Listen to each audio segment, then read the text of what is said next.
Halo sahabat semua, bertemu lagi bersama saya Muhammad Anik dari etnikot.com.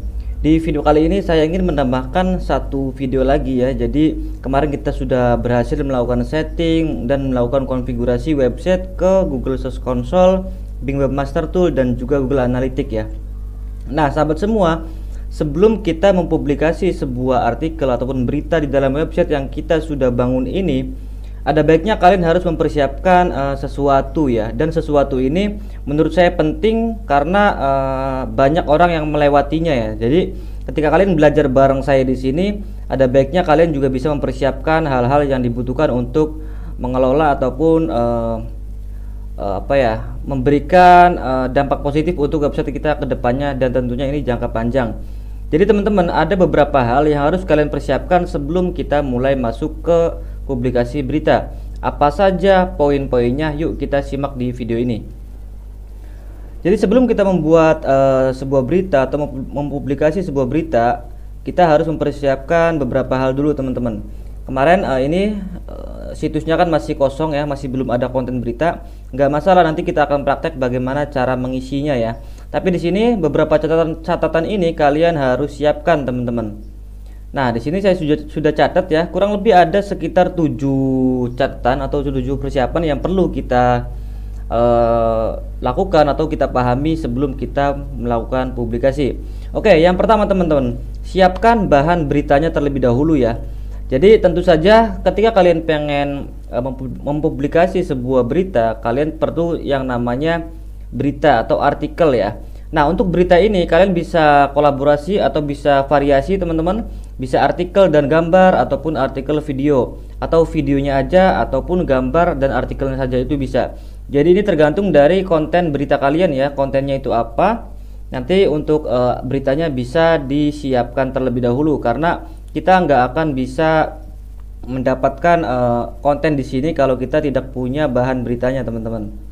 Nah, itu yang pertama ya. Kemudian yang kedua yaitu folderkan artikel berita agar rapi sesuai dengan kategorinya. Nah, ini yang saya sebut tadi, tidak semua orang menyiapkan ini. Jadi kalau kalian pengen lebih rapi saat mengelola website ataupun mengelola berita gitu ya, kalian bisa buat juga folder di desktop kalian itu sesuai dengan yang ada di website sini ya. Jadi di sini saya arahkan kalian folderkan artikelnya di dalam folderkan artikel berita ya agar rapi sesuai dengan kategorinya. Nah, contohnya seperti ini teman-teman. Contohnya di sini saya kan sudah buat folder untuk Natas Awan Project ya. Jadi kita tinggal tambahkan aja di sini. Misalkan kita tambahkan nomor 4 ya, nomor 4 di sini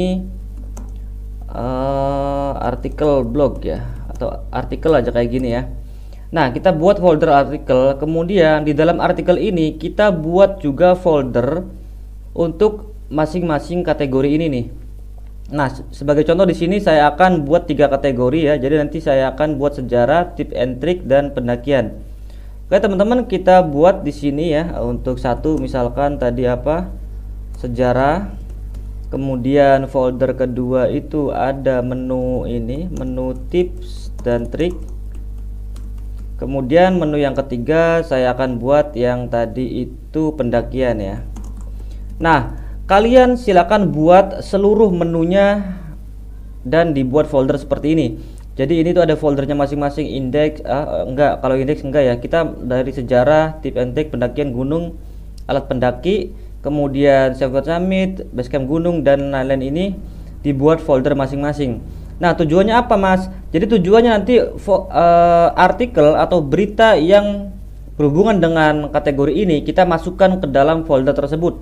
Jadi misalkan saya pengen saya punya pembahasan tentang sejarah gunung apa, sejarah apa gitu ya. Nanti akan saya masukkan ke dalam kategori sejarah ini teman-teman. Dan disinilah nanti artikelnya itu ada. Jadi artikelnya saya taruh di sini semua. Begitupun dengan folder yang tip and trick dan juga pendakian dan lain-lainnya akan saya isi sesuai dengan kategorinya masing-masing. Nah teman-teman, dengan begini kedepannya ketika kalian beritanya sudah ratusan, ribuan, dan kalian pengen cross check berita-berita apa saja yang sudah kalian publish, kalian bisa telusuri melalui folder-folder yang sudah kalian buat di awal ini.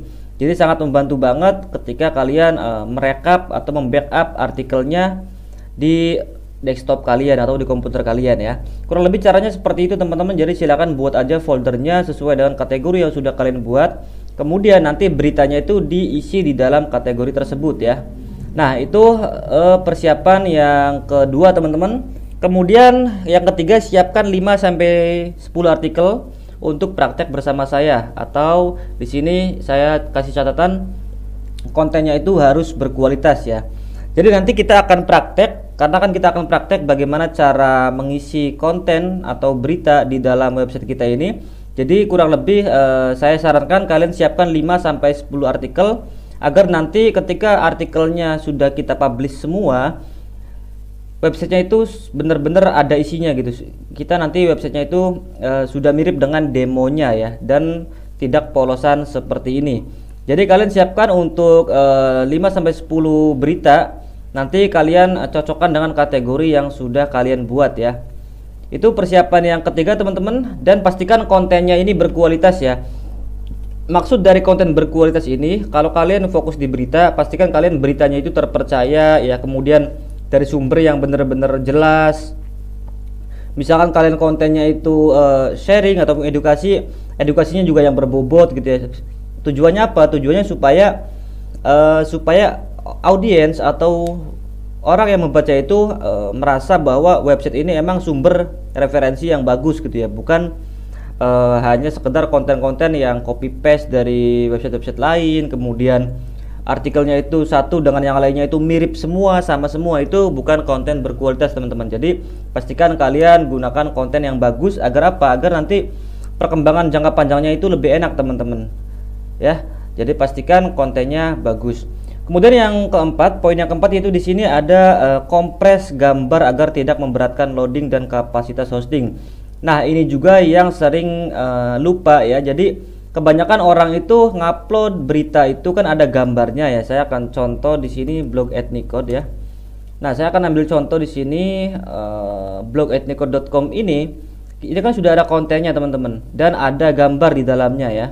Nah, masih banyak orang yang ketika dia upload gambar di dalam website itu, dia tidak mengkompres sehingga gambarnya ini resolusinya ini masih gede, dan dipaksa diupload aja di akun hosting, sehingga itu akan memperberat loadingnya, kemudian juga kapasitas hostingnya itu akan cepat penuh teman-teman. Jadi solusinya kalian harus kompres gambarnya terlebih dahulu agar ukurannya itu lebih kecil ya. Oke, untuk kompresnya bagaimana Mas? Kompresnya gampang banget. Jadi di sini saya biasa untuk kompres itu menggunakan situs yang bernama ini, kompres image tinypng teman-teman. Jadi kalian bisa buka yang tinypng.com, ini nama situsnya ya. Kalian buka aja. Nanti kalian juga siapkan gambar yang nanti pengen diupload itu gambar apa ya. Kita bisa kompres lewat website ini atau situs ini ya. Nah, teman-teman sebagai contoh di sini misalkan saya punya gambar, mana ya, saya cari dulu untuk gambarnya. Misalkan saya punya gambar ini nih. Gambar yang resolusinya itu gede atau size-nya itu gede, teman-teman. Nah, kita lihat misalkan saya pengen ngupload gambar ini di dalam website saya ya. Di sini ada satu gambar, dan di sini ukuran gambarnya itu 398 KB ya teman-teman. Nah, kalau ini langsung diupload ke website itu resolusinya masih gede teman-teman. Jadi selagi gambar ini bisa dikompres lebih kecil, maka kompres. Misalkan sudah mentok ya udah tinggal upload gitu ya. Nah, ukuran ini bisa kita perkecil dengan website tadi. Caranya kalian tinggal klik di sini, kemudian kalian pilih gambar yang pengen dikompres ya. Saya akan cari gambarnya di sini teman-teman. Oke, saya akan cari gambarnya di Telegram desktop ini ya. Nah, yang ini tinggal kalian open aja, dan ini akan langsung otomatis proses kompres ya. Nah, jadi kalian bisa lihat di sini adalah gambar size ininya. Originalnya tadi 407.9 KB. Nah, setelah dikompres itu ternyata bisa mengurangi sekitar 62% teman-teman, sehingga menjadi 154 KB ya. Nah, jika sudah terkompres, kalian tinggal download aja, dan yang kalian upload ke website itu yang hasil kompresannya ini.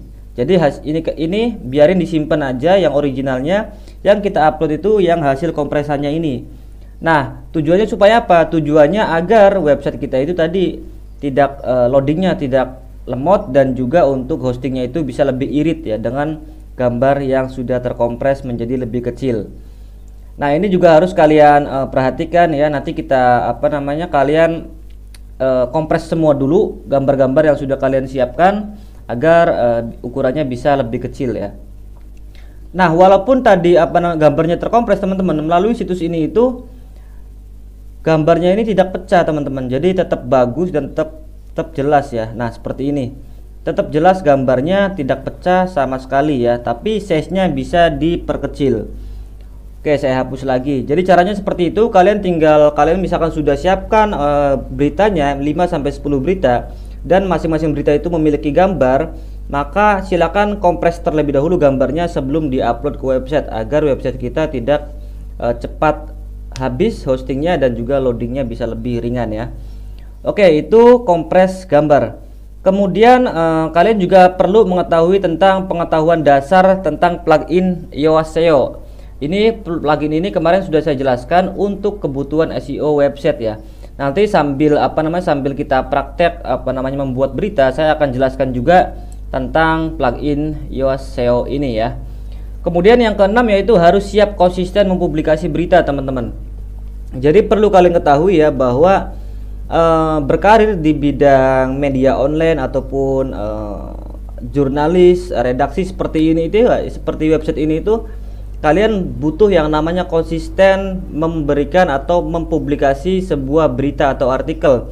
Jadi ketika kalian memutuskan membuat website berita, maka kalian juga harus terima konsekuensinya, bahwa kalian harus bisa konsisten terus-menerus mengirimkan berita-berita yang up to date, baik itu kategori politik, pendidikan, olahraga, dan lain-lain.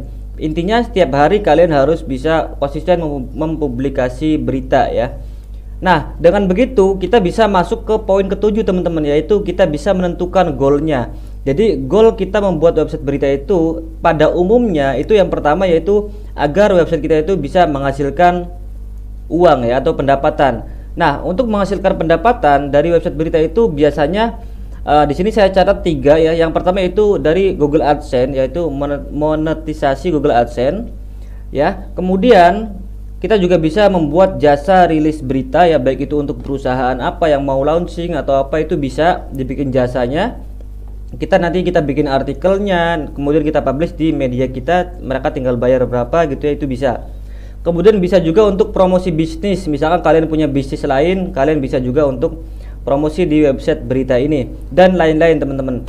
Jadi goal utama biasanya, goal pada umumnya itu ya ini, jadi kurang lebih untuk bisa menayangkan iklan di websitenya. Nanti ketika websitenya sudah ada iklannya, kita bisa dapat penghasilan dari per klik iklannya. Kemudian juga misalkan popularitas website itu sudah terbangun, kita juga bisa buka jasa rilis berita dan kita juga bisa promosi bisnis. Nah teman-teman, jadi itulah persiapan yang perlu kalian ketahui sebelum kita mempublikasi sebuah artikel atau berita. Ada baiknya kalian bisa ulangi lagi video ini ya, atau kalian simak baik-baik catatan saya ini, agar kalian bisa lebih mantep, bisa lebih konsisten, bisa lebih yakin bahwa situs berita yang kalian bangun itu bisa sukses dan bertahan dalam jangka panjang. Dan modal yang kalian keluarkan saat ini untuk membeli template, domain hosting, mudah-mudahan bisa balik modal sebelum 1 tahun ya. Nah sahabat semua, nanti di video berikutnya saya akan mulai menerangkan tentang pengetahuan SEO ini ya, SEO Yoast SEO ini. Kemudian kita juga akan beradaptasi tentang halaman penulisan beritanya seperti apa, kemudian kita masukkan berita yang sudah kita siapkan ke dalam website, sehingga nanti website kita sudah memiliki konten. Oke sahabat semua, mungkin itu saja video dari saya hari ini tentang persiapan sebelum memposting sebuah artikel atau berita. Semoga bermanfaat. Jika ada pertanyaan lebih lanjut, silahkan isi kolom komentar di bawah video ini. Terima kasih, sampai bertemu di video berikutnya.